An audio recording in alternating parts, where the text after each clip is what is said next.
नमस्कार मंडळी, आज आपण बनवणार आहोत महाराष्ट्रातील स्पेशल असे कोंडोळे. काही ठिकाणी त्याला शेंगोळे असे म्हणले जातात.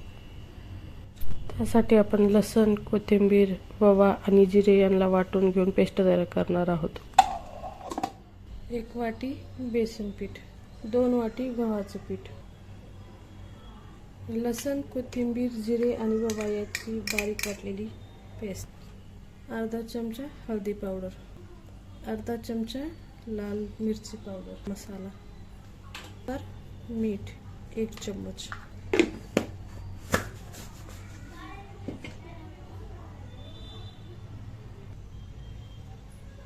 हे मिश्रण मिक्स करून आपल्याला ह्याचं कणिक तिंबून घ्यायचे आहे. थोडं थोडं पाणी टाकून, जास्त घट्ट नाही आणि जास्त सैल पण नाही, अशी कणिक तयार करून घ्यायची आहे. ह्याची अशी कणिक तयार करून घ्यायची आहे. ह्या कणकेपासून आपण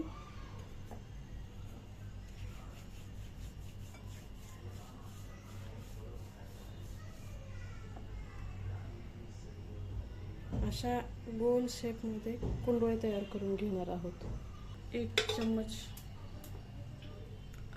अर्धा चम्मच तेल टाकून, 1 चम्मच जिरे, 1 चम्मच मोहरी, काही कढीपत्त्याची पाने,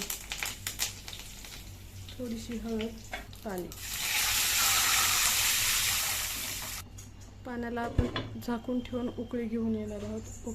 अशा प्रकारे एक एक करत आपण सारे कोंडोळे तयार करून घेणार आहोत.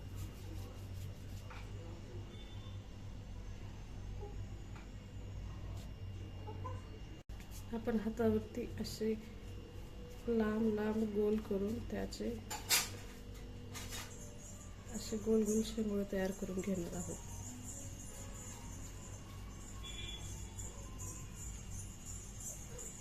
अशा प्रकारे एक एक करत सर्व शेंगोळे तयार करून घेणार आहोत आपण. हे अशा प्रकारचे कोंडोळे तयार झालेले आहेत. आपण पाण्याला उकळी आलेली आहे त्यामध्ये टाकून घेऊया.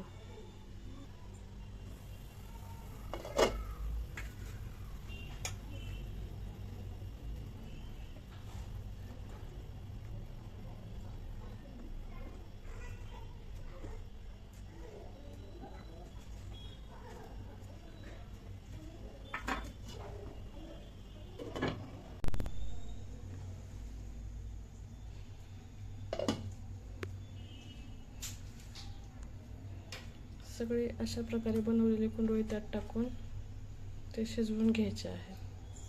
15 मिनिट शिजू द्यायचे आहेत. झाकण ठेवून आपण आता हे 15 मिनिट शिजू देणार आहोत.